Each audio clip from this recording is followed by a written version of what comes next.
नमस्कार, मैं हूं आशीष त्रिपाठी आपके साथ। दंतेवाड़ा में हुए नक्सली हमले से जुड़ी ये खबर।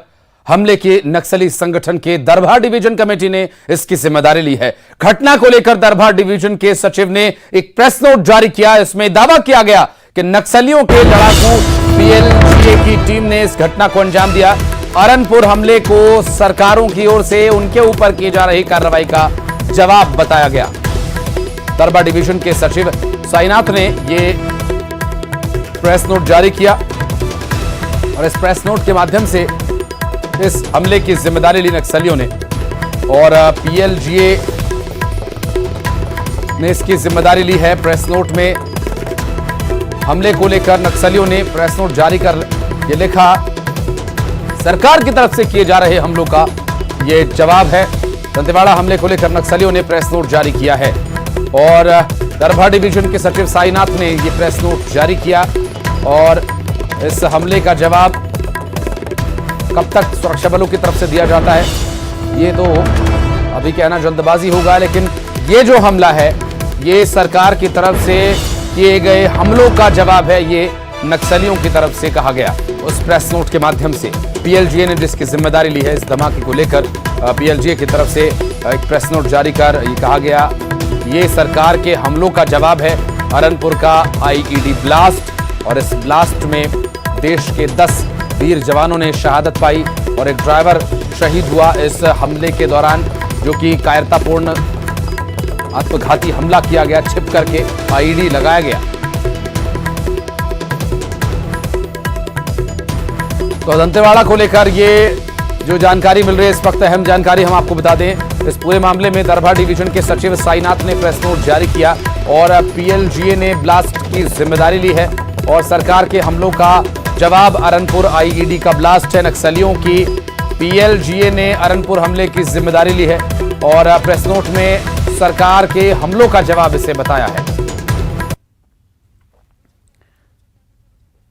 और पुलिस अधिकारियों ने घटनास्थल का जायजा लिया। डीजीपी अशोक जुनेजा ने घटनास्थल पर पहुंचकर स्थिति का जायजा लिया और नक्सल एडीजी विवेकानंद सिन्हा भी वहां मौजूद रहे। बस्तर आईजी सुंदरराज पी और सीआरपीएफ के आला अधिकारी भी वहां मौजूद रहे। आईईडी ब्लास्ट में 10 जवान शहीद हुए थे और एक ड्राइवर शहीद हुआ था इस हमले में, जहां पर आईईडी प्लांट करके ब्लास्ट किया गया था। अधिकारियों का यहां पर जांच पड़ताल का क्रम है वो जारी है।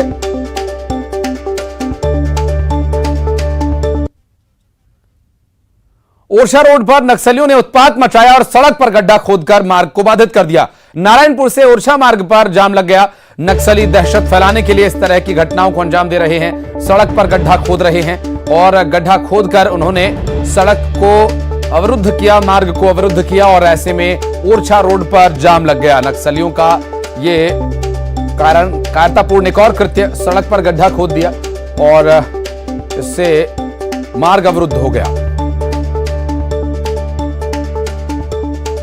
दंतेवाड़ा में नक्सली हमले में शहीद हुए जवानों को पुलिस लाइन में मुख्यमंत्री भूपेश बघेल ने श्रद्धांजलि दी। मुख्यमंत्री भूपेश बघेल के साथ गृहमंत्री ताम्रध्वज साहू, पीसीसी अध्यक्ष मोहन मरकाम, बीजेपी प्रदेश प्रभारी ओम माथुर के साथ पुलिस के आला अधिकारियों ने शहीद जवानों को श्रद्धांजलि दी। मुख्यमंत्री भूपेश बघेल शहीद जवानों के परिजनों से मिले और उन्हें सांत्वना दी। शहीद जवानों के परिजनों के आंसुओं के गम में पुलिस लाइन डूबा हुआ है। शहीद जवानों के परिजनों का रो रो कर बुरा हाल है। शहीदों को श्रद्धांजलि देने के बाद उनके पार्थिव शरीर को उनके पैतृक ग्राम रवाना किया गया और इस दौरान सीएम ने उन्हें खुद कंधा दिया, अंतिम विदाई दी। मुख्यमंत्री भूपेश बघेल ने कहा, जवानों की शहादत बेकार नहीं जाएगी। नक्सली हताशा में इस तरह की वारदातों को अंजाम दे रहे हैं और नक्सली कमांडर हिडमा पूरी तरह से घिर चुका है। सीएम ने कहा कि केंद्र सरकार के सहयोग से जल्द ही और कैंप नक्सली इलाकों में खोले जाएंगे। यहाँ से हमारे डीआरजी जवान की 2 टुकड़ियाँ गई थी। घटना स्थल पे एक नक्सलियों के साथ मुठभेड़ हुआ, एक नक्सली घायल हुआ और एक नक्सली को पकड़ लिए और घायल नक्सली और जो जिन्हें गिरफ्तार किया गया था उसको लेकर वापस आ रहे थे और एरनपुर के पास आईडी ब्लास्ट हुआ, जिसमें 10 हमारे डीआरजी के जवान और एक सिविलियन की शहादत हुई। मैं उन्हें विनम्र श्रद्धांजलि देता हूं कि परिवार के प्रति संवेदना व्यक्त करता हूं और हमारे जवानों ने लड़ते हुए अपने प्राणों की आहुति दी है। ये शहादत बेकार नहीं जाएगी। ये जो एरिया है वो अर्थी का, जैसे हिडमा का हेडक्वार्टर कहा जाता है, अब वो लगभग चारों तरफ से घिर चुका है। नेशनल पार्क के एरिया है, अब वो हमारे जवानों के पहुंच के अंदर है, तो अब उसके छुपने की जगह अब इस एरिया में बीजापुर, सुकमा, दंतेवाड़ा में अब नहीं रहा।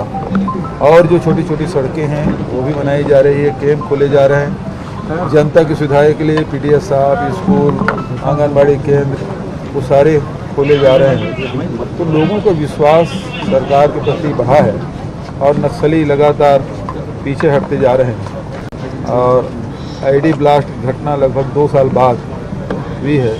मैं समझता हूँ कि ये नक्सलियों का हताशा ही है कि उन्होंने इस प्रकार की घटना। और दंतेवाड़ा में शहीद हुए जवान जोगा सोढ़ी का पार्थिव शरीर उनके गांव सुकमा के मिरवाड़ा लाया गया। पूरे गांव ने शहीद जवान को श्रद्धांजलि दी। शहीद जवान जोगा सोढ़ी की बुजुर्ग माता की आंखें नम हो गईं और मां तो मां ही होती है, वो अपने आप को संभाल नहीं पाई और तिरंगे से लिपट गई।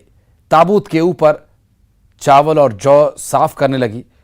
शहीद जवान के माता की आंखें बरसने लगी।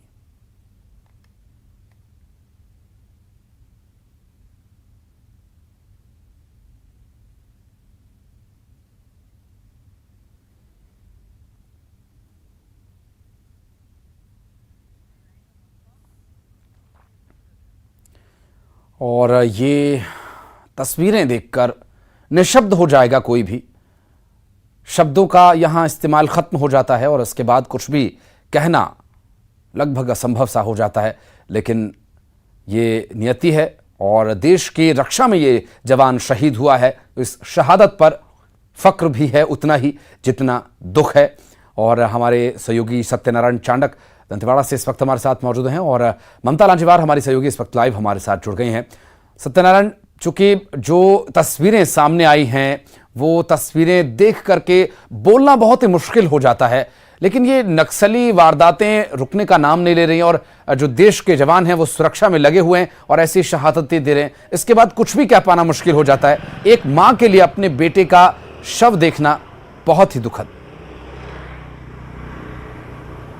जो है देखने को मिला था जब शहीद जवान जोगा जो सोढ़ी है, जिसका शहीद जवान जो है पार्थिव शरीर मिरीवाड़ा में आया गया, तो वहाँ पर जो है एक बुजुर्ग माँ जो अंतिम समय तक अपने बेटे का ख्याल रख रही थी और वो बेटा जो देश के लिए शहीद हुआ है और उसका जो पार्थिव शरीर है वो ताबूत के अंदर है। ताबूत के ऊपर जो है जो ग्रामीण रीति रिवाज के तहत जो है जू और चावल डाला जाता है ताबूत के ऊपर, तो उस ताबूत को जो है साफ कर रही थी। अंतिम समय तक अपने बेटे का ख्याल रख रही थी माँ और आंख से सिर्फ आंसू था, उसके अलावा एक शब्द नहीं था। और वहीं पर जो है उसकी 4 साल की बच्ची जब पापा पापा कर जब वो रोई तो हर कोई खड़ा रहती और हर कोई शख्स की आंखें नम हो गई, लोगों के आंखों में आंसू आ गए। और आखिरकार ये कब तक, ये हर बार जो है जनते और पूरे बस्तर संभाग में हर बार जो है हर समय यही कहा जाता है कि अब ये आखिरी लड़ाई हुई, अंतिम लड़ाई है, अब जवानों की शहादत बेकार नहीं जाएगी, नक्सलियों को मुंह तोड़ जवाब दिया जाएगा। लेकिन फिर एक और घटना होती है और फिर हमारे जो जवान हैं वो शहीद हो जाते हैं और इस तरीके की तस्वीरें सामने आती है। जी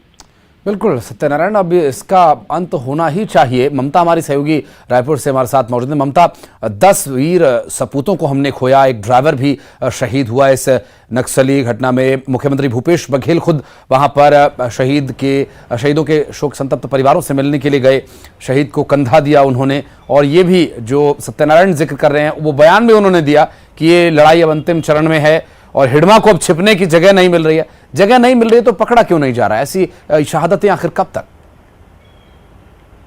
देखिए, मुख्यमंत्री भूपेश बघेल जब दंतेवाड़ा से लौटे तो एक बयान उन्होंने दिया। उनसे सवाल किया गया था कि इस तरह की जो घटनाएं हैं वो कब तक। उन्होंने कहा कि जो नक्सलियों के मांद तक जो है वो लगातार पहुंच रहे हैं और अब चूंकि लगातार गांव खाली कराए जा रहे हैं और लगातार उनके ठिकानों पे हमला हो रहा है और ऐसे में वो जगह बदल रहे हैं और यही बौखलाहट में उन्होंने अंजाम दिया इस घटना को। करीबन 2 साल बाद इस तरह की घटना जो है वो घटी और इतनी बड़ी संख्या में दंतेवाड़ा में डीआरजी के जो जवान हैं वो शहीद हुए हैं। मुख्यमंत्री ने कहा कि इसके बाद जो है वो कार्रवाई और भी ज़्यादा तेज होगी और बख्शा नहीं जाएगा। और हालांकि उनसे ये भी पूछा गया था कि सीआरपीएफ जो है वो, कई बार होता है कि सीआरपीएफ जो है वो आगे नहीं आती है और डीआरजी के जो जवान उनको आगे कर दिया जाता है, इस पर क्या बात की जाएगी। तो उन्होंने कहा कि केंद्र पे के सीआरपीएफ को भी जो है वो कार्रवाई तेज करनी चाहिए और इस पर केंद्र से भी वो बात करेंगे। तो जाहिर तौर पर देखिए, नक्सल जो पूरा अगर हम बात करें इस पूरे उस पे, तो ये ऐसा नहीं है कि कोई रातों रात खत्म किया जा सके और सिर्फ एक ही तरह से इसको खत्म किया जा सकता है कि आप जो है वो धड़ाधड़ जंगलों के अंदर घुस गए और सीधे हमले कर दिए और इस तरह से खत्म हो जाता है। दरअसल यहाँ पर आपको अलग अलग फ्रंट पे काम करना पड़ेगा, विकास के फ्रंट पे उस पर भी काम करना पड़ेगा।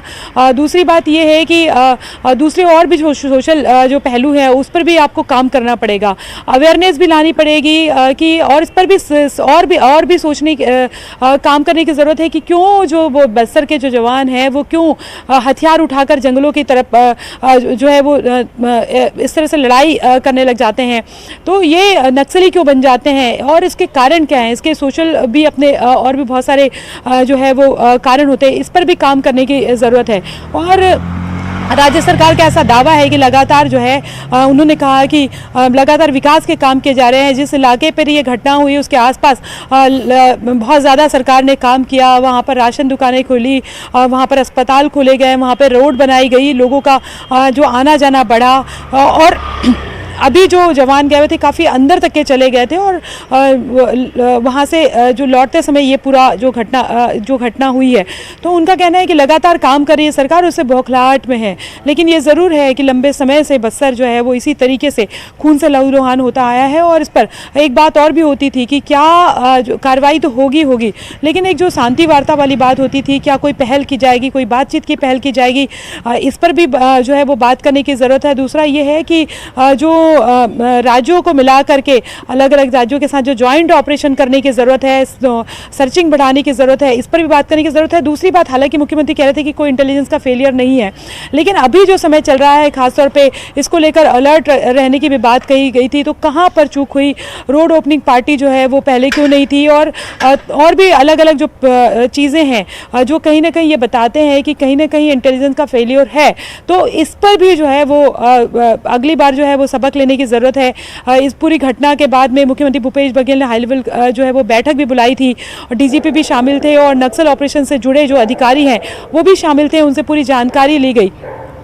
तो अभी का जो समय था वो और भी ज़्यादा एहतियात बरतने वाला समय था, अलर्ट पे समय था और वहाँ पर कहाँ पर जो है ये थोड़ी सी जो भाप नहीं पाए ये वाली बात है। हालांकि ये भी है, जानकारों का कहना है कि काफ़ी मुश्किल भी ये होता है कि कहाँ पर जो है आईडी है और कहाँ पर इस तरह से चीज़ें हो सकती है। लेकिन तमाम जब इस तरह की घटनाएं सामने आती हैं तो और भी ज़्यादा सतर्कता से इस पर मंथन करने की ज़रूरत है, रणनीति बनाने की ज़रूरत है, गाँव वालों के बीच में जाकर बातचीत करने की ज़रूरत है। दूसरी बात, हम जिस तरह से देख रहे थे कि जो जवानों के शव को लेकर ये एक जारी किया गया, एक नोट जारी किया गया कि अगर आप उनका अंतिम संस्कार गांव में करेंगे, तो ये जो डराने की कोशिश की गई, तो इस पर भी बात करने की ज़रूरत है कि क्या पैरेलल वो जो है वो शासन चलाने की कोशिश कर रहे हैं, इस पर भी सोचने की ज़रूरत है। जी बिल्कुल स्वाभाविक है। और चूँकि सत्यनारायण ने जो रिपोर्ट्स भेजी, जो जानकारी वहाँ से भेजी है, उसके बाद भी ये कार्रवाई अभी जिस तरह से जिस स्तर पर पहुँची है, इसमें और तेज़ी लाए जाने की कोशिश भी ममता हो ही रही है। और मुख्यमंत्री से लेकर प्रदेश में तैनात सुरक्षा बल, पुलिस के जवान और केंद्र सरकार, खुद गृह मंत्रालय इस पूरे मामले में इन्वॉल्व है। लगातार इस तरह की घटनाओं को रोकने के साथ साथ जिस सर्चिंग की आप बात कर रहे हैं उसे भी बढ़ाए जाने का जिक्र किया जा रहा है। सत्यनारायण हमारे सहयोगी लगातार इस पूरे मामले पर जानकारी दे रहे थे। सत्यनारायण, एक चीज़ और आपसे ये जानने की कोशिश रहेगी कि अभी तक जो सर्चिंग की गई, पुलिस के अधिकारी वहां पर पहुंचे थे, उस समय क्या स्थिति थी और क्या रणनीति बनाई जा रही है? इस हादसे से क्या सबक सुरक्षा बलों ने लिया, जिस चूक का जिक्र ममता कर रही थी कि कुछ चूक जरूर हुई है, इसके बारे में सवाल भी उठ रहे थे। यहां जब अधिकारी आए तो कहां वो कमी, वो कमजोर कड़ी उन्हें नजर आई कि इसे भांपा नहीं जा सका। दरअसल जो है लगातार जो है कल से जब से ब्लास्ट हुआ उसके बाद लगातार अधिकारियों का आने का सिलसिला जारी है और कुछ अधिकारियों से हमारी बातचीत हुई तो उन्होंने ऑफिशियली ये बताया है कि कहीं ना कहीं जो है सेफ जोन, जिसको हम सेफ जोन मानते हैं, वो सड़क जो है वैष्णव सड़क थी और कुछ ही महीने पहले सड़क का निर्माण किया गया और पक्की सड़क थी और करीब जो है डबल सड़क के 10 मीटर की जो है सड़क थी और उसके चलते जो है जवान एक बेखौफ थे कि यहाँ पर जो है हर दिन जवानों को आना जाने का सिलसिला चलता था। वहाँ बताया जाता है कि जवान जो है उस रोड पे जो है हमेशा 4 पहिया वाहन पे ही आना जाना करते थे और उस इलाके में जो है हर रोज करीब जो है सैकड़ों वाहनें वहां से गुजरती थी। तो ऐसा अनुमान जो है ऐसा अंदाजा लगाया जा सकता है कि जहाँ पर आवागमन ज्यादा होता है तो माओवादी जो है उस रोड को निशाना नहीं बनाते हैं और देखा गया है कि करीब जो है 10 साल बाद जो है उस इलाके में उस रोड पे ब्लास्ट हुआ है तो काफी सेफ था वो। उस इलाके में माओवादियों की आमद जरूर थी लेकिन रोड पे नहीं थी और इसीलिए जो है कहीं ना कहीं जवान बेखौफ थे और कैंप से जो है 4 पहियों से जाने का निर्णय लिया। और एक और बात सामने आ रही है कि सुबह जो है मुठभेड़ हुई, मुठभेड़ में एक नक्सली घायल था, वो नक्सली को कैंप लाया गया और कैंप से उस नक्सली को दंतेवाड़ा ले जाना था। तो पहली नंबर गाड़ी में घायल नक्सली था और दूसरे नंबर गाड़ी में कुछ जवान थे, तीसरी नंबर गाड़ी थी उसमें 10 जवान सवार थे और टारगेट जो है माओवादियों ने तीसरी वाहन को किया। इसका मतलब साफ है कि लगातार माओवादी रेकी कर रहे थे, लगातार माओवादियों की नजर कैंप पे थी। बिल्कुल, और इस बारे में इंटेलिजेंस या फिर जो इनपुट्स हैं वो सेना के जवानों तक सही समय पर पहुंचना भी बहुत जरूरी है। ममता, बहुत शुक्रिया आपका। सत्यनारायण, बहुत बहुत धन्यवाद आपका इस पूरी बातचीत और जानकारी के लिए। चलिए बढ़ते हैं आगे, रुक करेंगे कुछ अन्य खबरों का। नर्मदापुरम में एनएसयूआई ने जिले में मेडिकल कॉलेज और इंजीनियरिंग कॉलेज की मांग को लेकर कलेक्ट्रेट का घेराव किया। इस दौरान कांग्रेस कार्यकर्ताओं ने जमकर नारेबाजी की। प्रदर्शन के दौरान कलेक्ट्रेट गेट पर सैकड़ों की संख्या में एनएसयूआई कार्यकर्ता इकट्ठा हुए और पुलिस के साथ धक्का मुक्की करते हुए बैरिकेड्स पर चढ़ गए। पुलिस ने कार्यकर्ताओं को कलेक्ट्रेट में प्रवेश करने से रोका और इस दौरान 50 एनएसयूआई नेताओं की गिरफ्तारी की गई। दरअसल एनएसयूआई कार्यकर्ताओं ने कलेक्ट्रेट का घेराव करने की कोशिश की। मेडिकल कॉलेज और इंजीनियरिंग कॉलेजेस की मांग को लेकर यह प्रदर्शन हो रहा था। बैरिकेड्स को तोड़कर अंदर घुसने की कोशिश की गई प्रदर्शनकारियों द्वारा और पुलिस ने कलेक्ट्रेट में प्रवेश करने से इन प्रदर्शनकारियों को रोका। दरअसल 50 नेताओं को यहां पर गिरफ्तार भी किया गया जो यहां अगुवाई कर रहे थे और इस प्रदर्शन में बैरिकेड्स को तोड़कर, सुरक्षा घेरा तोड़कर अंदर घुसने की कोशिश कर रहे थे। नर्मदापुरम से तस्वीरें सामने आई और प्रदर्शन के दौरान पुलिस ने 50 नेताओं को हिरासत में भी लिया और पुलिस ने कलेक्ट्रेट में प्रवेश करने से इन प्रदर्शनकारियों को रोका और यहां पर बैरिकेड्स जो लगाए गए थे सुरक्षा की दृष्टि से, उस बैरिकेड को तोड़कर प्रदर्शनकारी अंदर घुसने की कोशिश कर रहे थे। मांग है मेडिकल कॉलेज और इंजीनियरिंग कॉलेज की। और खबरों का सिलसिला आगे भी जारी रहेगा। वक्त एक बहुत छोटे से ब्रेक का, चलो।